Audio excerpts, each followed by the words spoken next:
አሰላሙ አለይኩም ወራህመቱላሂ ወበረካቱ። ውድ ቤተሰቦች እንዴት ናችሁ? ደህና ናችሁ ወይ? አልሐምዱሊላህ። በያላችሁበት ሰላማችሁ ብዝት ይበልልኝ። ሰብስክራይብ ያላረጋችሁ ሰብስክራይብ ማድረጋችሁ እንዳትረሱ፣ ላይክ ማድረጋችሁንም እንዳትረሱ።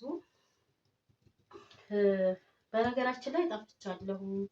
የዩቲዩብ ቻናል እንክብካቤ ይፈልጋል። ሁሌ በቃ አይደል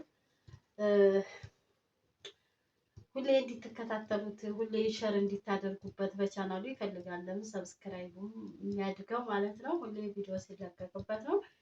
እኔ ደግሞ በጣም አልተመቸኝም። ሀቂቃ ሁሌ በጣም አልተመቸኝም። ታፍቻለሁ። እንዲያው አንድ እንኳን የሚፈልገኝ የለም ማለት ነው። እና አሁን ለራሱ ተነጋ ስንቴ ማለት ነው ለመስራት እየጀመርኩ በቃ ይቋረጣል እንትን አላለኝም ማለት ነው። አልተመቸኝም። በመሀልም ስልክ ሲነሳ ሲገባ እንዲሁም በመሀል ልጅም ሲነሳ በቃ እንግዲህ እንትን እየጀመርኩ እየተውኩት እስካሁን ደግሞ ዙሁር ነው ቡና እየጠጣሁ እስኪ ለምን ቪዲዮ አልሰራም? ቤተሰቦች በቃ እነሱ ባይናፍቁኝ እኔ ልናፍቃቸው ብዬ መጥቻለሁ ማለት ነው። ግን ሁላችሁም ላይክ ማድረጋችሁ እንዳትረሱ። ላይክ አድርጉልኝ። ለምን አሁን ቪዲዮ ስለማለቅ በጣም ሰዓቱ ወርዷል። የለም ከወለድኩ ለራሱ አንዴ ነው የሰራሁት። ከዛ በፊትም አልሰራሁም። ስለዚህ የለም አሁን ሰዓቱ በጣም ወርዷል። ላይክ አድርጉ። ላይክ ስታደርጉ ሰዎች ጋር ተደራሽ ይሆናል። እንዲሁም ቪዲዮ ሙሉ ማለት ነው። እንግዲህ ያው የልጅ እናት ስትሆኑ ትላላችሁ። በነገራችን ላይ የኔ ልጆች አንድ ከሚያስቸግር ነገር ቁርጠት፣ ሂራ ለራሱ በጣም ቁርጠት ያማት ነበረ። ቁርጠት ደግሞ እሱ አሁን 5 ወር ሲሞላት ነው ቁርጠቷ የተዋት ማለት ነው። እንደገና አሁን ደግሞ ዩኑስ ለራሱ በጣም አለበት ቁርጠት አሁንም ማለት ነው። ወይ ውላችሁን ስራ ላይ ትውሉና እንደ ምሳሌ ሌሊት ቁጭ የምትሉት ነገር ሌሊት ላይ ቁጭ የምትሉት ወላሂ በጣም ከባድ ነው። ባልጋው በግድግዳው እጅ እቀመጣለሁ ማለት ነው። ለእንትን ያመጣኛል እያልኩ ሌሊት ማለት ነው። እና ቁርጠት ከባድ ነው። የምታውቁ የቁርጠት እንደው በመድኃኒት የምታውቁ እህቶች ካላችሁ እንዲሁም ደግሞ ሞክረ ነው። እኛ ልጅ ስናሳድግ ቁርጠት ነበረበት ልጅ፣ ከዛን ደግሞ ይህን ሞክሬ ይህን የፈወሰው የምትሉ ካላችሁ እስኪ ኮሜንት ላይ ያሳውቁኝ ማለት ነው። ኮሜንት ላይ ያሳውቁኝ የቁርጠት መድኃኒት የምታውቁ ከሆነ ማለት ነው። እኔ ቁርጠት ከባድ ነው። እኔ ለራሱ ወልጄ እስከ 3 ቀን በጣም ነበረ ያሰቃየኝ። ብቻ አልሐምዱሊላህ ከ3 ቀን በኋላ ጠፋ። የሂራ ደግሞ የለም አልቆረጠኝም ነበረ። የአሁን ደግሞ ቁርጠት ነበር። ስለዚህ ቁርጠት ልጅ ካለበት እናንተ ሰላም የለ፣ መቀመጥ የለ፣ መተኛት የለ። ብቻ አልሐምዱሊላህ ልጅ ሲመጣ ደስ ይላል ሀቂቀተን ማለት ነው። እኔ በህይወቴ የተደሰትኩት መጀመሪያ ልጅ ከማግባቴ በፊት የአላህ ሱብሓነሁ ወተዓላን ቃል ሳከትም ብዬ ነግሬያችኋለሁ። ያላወቃችሁ ካላችሁ ማለት ነው። እንደው ቁርአን ሳከትም በጣም ደስ ያለኝ የጀመርኩበትም አጀማመር ታሪኩ በጣም እንትን ስለሆነ ማለት ነው። ያልሰማችሁ ካላችሁ ለእናንተም ብርታት ይሆናችኋል ላካፍላችሁ ማለት ነው። እና እኔ ቁርአን በነገራችን ላይ አባቴ ያቀራል፣ አካኬ ቃዲ ነበር ያቀራል። አልቀረሁም፣ ቁርአን አልቀረሁም። አረብ ሀገር ስሄድ ማለት ነው። ዝም ብሎ ይሄ እየተከተበ በመድ ነው እየከተቡ እንትን አሊፍ ላይ ዝም ብሎ አባቴ ቅሩ ሲሉ አሊፍ ዝም ብሎ ልጆችን ሲያቀራ አሊፍ ላይ ነበረ ዝም ብዬ የምቀረው ማለት ነው። እና ከጠለብ ጠፍቼ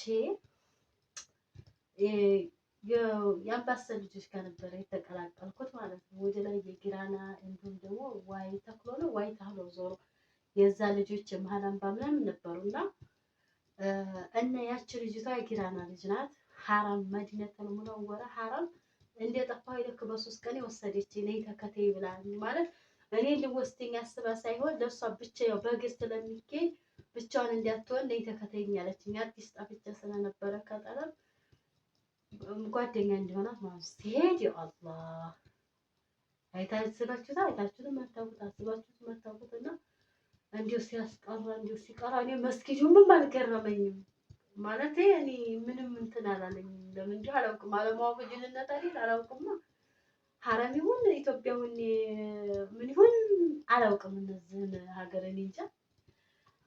ከዛን እንዲሁ በጣም ቁርአን ሲቀራ ያ አላህ ስባቸው እዛው ውስጥ ሆናችሁ እንዲሁ መስጊድ ውስጥ እንዲሁ በጣም ያምራል። እንዲሁ ስሚ አልኳት፣ እንዲህ ሰውዬ እያየ ነው የሚቀራውን ወይንስ ደግሞ በቃሉ ሸምድዶ ነው ምናምን አልኳት። እንዴ ሀፍዞ ነው እንጂ ምናምን አለች። ያ አላህ እኔ ስለምን አልቀራም አልኩ። በቃ በጣም መሰለኝ አላህ እሱንም ሲፈጥር ራቁት አድርጎ ምንም የማያውቅ ልጅ አድርጎ ነው የፈጠረው። እኔንም ደግሞ አላህ ሲፈጥረኝ እንደዛ ለምን እኔስ አልሞክርም አልቀራም አልኩና ቁርአን ገዝቼበት ቦርሳዬ ሲይዙ ለኢጃዛ ቤት የሄድኩት ቢሆን ቁርአን የቀረሁ ምናምን ይመስላቸዋልና እኔ ደግሞ አልቀራሁም። ከዛ እንደው ስል ቁርአኑን ይዤ እንደው ቁርአን በቦርሳ ይዘኝ ከዛ ቀሪ የሚያቀራም ስፈልግ ያኔ የሆነ ቃይዳ ቦታ የሆነ ሌላ ቦታ ቀረሁኝ። ከዛ እንደገና ደግሞ ሌላ ቦታ ስከድ ሁሉም ይለያየለ ደግሞ በተጁድ ንቅ የሚያደርግ ሀርፎቹን እንደምሳሌ ሀ ሀልቅያ ሀ ሰድርያ እንዴት እንደሚወጣ አይንና ሀምዝ እንዴት እንደሚወጣ ደግሞ እንደዚህ ሷዲና ሲን ሷዲና ሲን ፋንና ሲን እንዲያይመሳሰል ደግሞ በተጁድ ጥብቅ አድርጎ የሚያቀራ ደግሞ ኡስታዝ አገኘና ደግሞ እዛ ገባሁ። እዛ ስገባ ማሻአላህ ተባረከ ረህማን ስለደገምኩት የአይደቱን ኑራንያ ፊደሎች በጭንቅላት የሰፈሩ። ከዛ ቁርአን ለመቅራት ምንም አልተቸገርኩም ነበርና እንደውም ብዙ ኡስታዞች እኛ እንድናርምሽ ብዙ እንዲጥቀሪ ከፈለግ ከኋላ ያሉትን ረሚና እንድንባል በህይወት የዞሩ የተደሰትኩት ቁርአን ሳከትም ነበረ። ደግሞ ከዛ በኋላ ደግሞ በጣም የደስታ ደግሞ 9 ወር ሙሉ ተሸክማችሁ አላህ እንዴት ነው ወደ ዱንያ ምድር ደግሞ እንዴት ነው የሚቀላቀልልኝ ይሄ ልጅ ወይም ይች ልጅ አላህ ጤነኛ ልጅ ይሰጠኝ ይሆን? አካሉን ሙሉ የሆነ ልጅ ይሰጠኝ ይሆን? ጤናማ የሆነ ልጅ ብላችሁ እያሰባችሁ እንዲሁም ደግሞ ምጡን እንዴት ይሆንም አልፈው እንደው ያ አላህ እያላችሁ እንደገና ያምጥ ሁሉ ተቋቁማችሁ እንደው መጥቶ ልጃችሁ ዝልባችሁ ላይ ሲሆን እንደው ዱንያ ላይ የነበረ ሀም ጭንቀት ሀሳብ እንደው በህይወታችሁ ከሚያስደስታችሁ ነገር ልጅ ስወልዱ ነው ሀቂቃ ማለት ነው። እና እንደው ያልሞከራችሁ መቼም ደስታውን ውለዱና ሞክሩት። እንደው በቃ ከሚያስደስታችሁ በቃ ብዙ ስቃይ ውስጥ ሞክሪ በቃ እኔ ህይወትን ካሁን በኋላ መኖር አልፈልግም ህይወቴን አጥፉልኝ ምናምን እንልና አምጥተው እዚህ ቁጭ ሲያደርጉት ያአላህ ያ ሁሉ እንደ እናትነት እኮ እንደው ያአላህ እንደው በጣም የሚገርመኝ ማለት ያ ሁሉ ይረሳል። ያ ሁሉ ህመም ያ ሁሉ ስቃይ ማለት ነው ይረሳል። እና ከሚያስደስተው ነገር ይህ ነው። ግን ደግሞ ስቃዩም ደግሞ ከወለዳችሁ በኋላ ደግሞ እንደዚህ ቆርጣችሁ ሲመረቀፍ አለመኖር ምናምን ደግሞ እንደው እናትነት መከራ ነው። በነገራችን ላይ ጉልበት ያልቃል።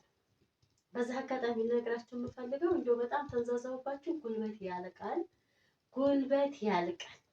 ሱብሃነከ ረቢ እኔ በሂራ ጊዜ ጅሃዱ ዋናው ማነው በቃ የማያስተኛው የማያስቀምጠው በእርግጥ ያልወለዳችሁ አታውቁትም፣ የወለዱ ናቸው የሚያውቁትና የማያስተኛው የማያስቀምጠው ስንት ነው የወሰኝ 24 ሰዓት ነበር።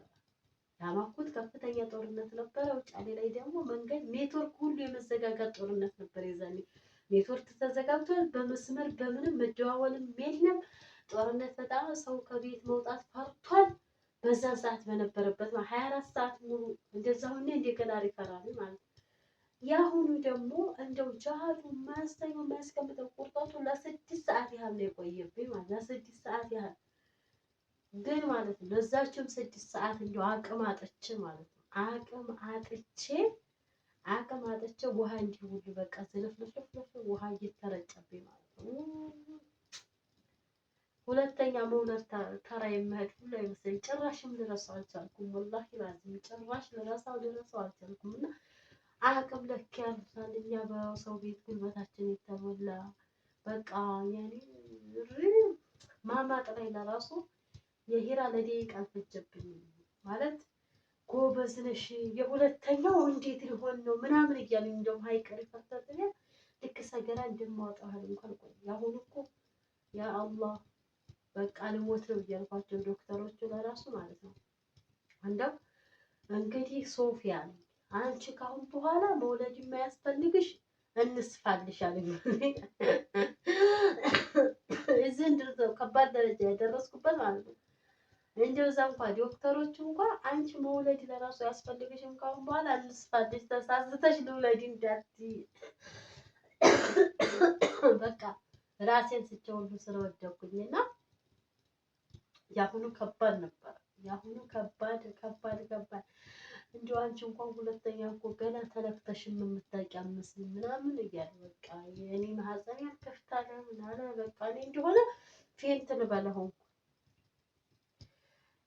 ከዛም እኔ በፊት ትምህርት ቤት ራእያችሁ ምንድን ነው ሲባል ዶክተር ነበረ ማለት ዶክተር ለኪ እንደ ሐኪም እንደ ዶክተር ስራው ከባድ የሚያስጠላ ስራ የለም። ወጣ የዛኔ 3 ነን በተርታተኛን አንድ አልጋ ላይ ማለት ነው 3 አንደኛችንን ያያል አንደኛችንን ያያል አንደኛችን ይሄዳል ያያል አንደኛሽ ከማህፀንሽ ከፈተ ያለ ከፈተ ወይ ማየቱ እንደውም እኔ ለ3 ቀን ያህል ነበር ያመመኝ ቢፈሳይ ዝም ብሎ እየፈሰሰኝ ማለት ግን እንዴት ነው ማህፀናችሁ ስንት ሴንቲሜትር ከፍቷል ምናምን እያሉ የሚያዩት ስቄት ስለሚያደርግ አልሄድም ብዬ 3 ቀን ተቀምጬ መጨረሻውን እንደው ይሄድ ጀመር ዝም ብሎና እጅ ስታይ ጮሁብኝ። በዛ እየፈሰሰኝ ሽርቷው እንደውስ እየፈሰሰ የሚያልቀው አንቺ አምሻል እንዴ ምናምን ብለው ጮሁብኝ። ያን ስቅ እና 3ታችንም እንደዛ ሆነን ግን አንዷ ማለት ነው አረብ ሀገር 10 ዓመት ሰርቼ እየመጣሁ ነው መጥቼ ነው አሁን ብላ የመጀመሪያ ልጅ አንቺ ጻል ያደለሽ ሲያውሽ ትልቅ ነሽ ብሏታል። ማለት ትልቅ ነሽ ምን ሆነሽ ነው እንደዚህ ሆንሽው? በቃ 3 ሴንቲሜትር ብቻ ከፍቶ እንደው ወራይ በቃ እንደው በጣም በሪታ ነው የምቀውጠው ማለት ነው። ምንም እዛ እንደው ሰው መቀመጫ ምናምን ለራሱ የለም ማለት በጣም ሰካውት ምን ሆነሽ ነው? 10 ዓመት አረብ ሀገር ወይ እናንተ አረብ ሀገር የምትሄዱ ሴት ወይ ወልዳችሁ ሂዱ። እዛ በሰው ቤት ጉልበታችሁን እየጨረሳችሁ በቃ አንቺ ብትበል ብትበቅ እሪ ነው የምትለው አቅም አነሳት ምን አላት። ከዛ ነው እንደገና መጨረሻውን እንደው ከመጮህ እንኳን ጂሃዱ የጀመረ ከ2 ሰዓት ማታ ጧት ከ2 ሰዓት ወላሂ ጧት ከ2 ሰዓት መጮህ የጀመረ ኢሻዛናል እኔ 10 አካባቢ ሊደርስ ወለድኩኝ ማለት ነው። እኔ አልሐምዱሊላህ የጀመረ ከ2 ሰዓት ተኩል እንደ 2 ሰዓት ነው የሚሆነው። ግን ከዛ ጀምሮኝ የዛን ሰዓት ጀምሮኝ ማለት ነው ከዛ 8 ሰዓት አካባቢ ወለድኩኝ። እንደው እኔ ከወለድኩ በኋላ እንዲያ አላህ ይችላል አንተርዳ አራ እንዲያ ወርዲያት ወይ ስለመስታወሰው ስቃል ኢሻዛን ሲል እንደገና መጨረሻውን በቃ ሰርጀሪ ሊሰሯት ተዘጋጁ ሁሉ ሪብላ ማለት ነው። ስለዚህ አረብ ሀገር ያላችሁት ረፍት እያደረጋችሁ ወላሂ ረፍት ጉልበት እንደዚህ ጉዳት ሲኖር ለራሱ ወገብ ስለሚከፋፈት ማማጡ ለራሱ በጣም ከባድ ነውና ረፍት እያደረጋችሁ ስሩ። ወላሂ ላዝም በዚች ምድር እንደምትከባድ የለም። በነገራችን ላይ ነው ቡና ወጣጣ ቡና እያፈላሁኝ ነው። የኔ ጀበና እኮ ይመጣል ማለት ብዙ ጊዜ ስለማላፈላበት ቡና እዛው ሲንተከተክ የመምጣት ኃይል አለው። ሁለቱንም ልጆችን አስተኛው በኋላ ሶስተኛ ባል እስከሚኖራቸው ድረስ ቡና ፍሪ ብሎ እስከሚያስጣጣኝ ድረስ እኔ ለጡቴ እያልኩኝ እየጠጣሁ ነው። ጡቴ በጣም አስቸጋሪ ሆኖብኛል። ጡቴ በጣም ደርቋል። እንደገና የሆኑ ደግሞ አልታረስኩም። እንግዲህ ደግሞ ለምን እንዳልታረስኩኝ ደግሞ ሩብ ወልጄ ሐሙስ ነው ተንስቼ ሲሄድ የነበረ። ይሄንን ደግሞ በሌላ ቪዲዮ የምነግራችሁ ይሆናል ማለት ነው። ይኸው ለጡቴ እያልኩኝ ቡና እያፈላሁኝ ነው። እዚህ ጋርም ደግሞ ትናንትና ጁምዓ ነበረ የሰራሁት ኬክ ነበረ። ኬክ ያው ትንሽ ተዚህ ያረብ ብሏል ከቂጡ ማለት ነው እንጂ በስተ ኬክ ነበረ በእንትን የተሰራ በሚሪንዳ ሞክሩት። ምርጥ ነው። በሚሪንዳ ኬክ ስሩና ሞክሩት። ስለዚህ እዚህም ኬክ አለ ትናንትና የተረፈ ነው። እዚህ ጋር ቡና ጠጣ ነው። እዚህ ጋር ቡና እየፈላ ነው። ያው እንግዲህ ለውጡት ነው። እስቲ የጡት ምርት የሚጨምር ጡታችሁ የሚጨምር የሚያደርጋላችሁ እንዲሁ ልጆች እያሉ እያቃሰቱ ጠብተው የሚጠግቡበት የሄራን በጣም አስቸጋሪ። የዚህ ደግሞ በጣም ቤቢላክ እንደውም የዱቄቱን ወተት እየተጠቀምኩኝ ነው። የዱቄት ወተት ከ5 በላይ ሆኗል። ያን እየተጠቀምኩ አልቻልኩትም። ሀቂቃ ጡቴ በጣም የለውም። ስለዚህ ቡናም እየጠጣሁኝ ነው እላችኋለሁ። የዛሬ ቪዲዮ ይሄን ይመስላል። ምንም ያለ ማቋረጥ ተንዛዛሁባችሁ አውፉ በሉኝ። እንግዲህ አንቺ ቀልቃል ለምንም አይጠፋም። ስለዚህ ቡና ጠጣ። በሌላ ቪዲዮ እስከምንገናኝ ድረስ ሰላም አለይኩም ወራህመቱላሂ ወበረካቱ።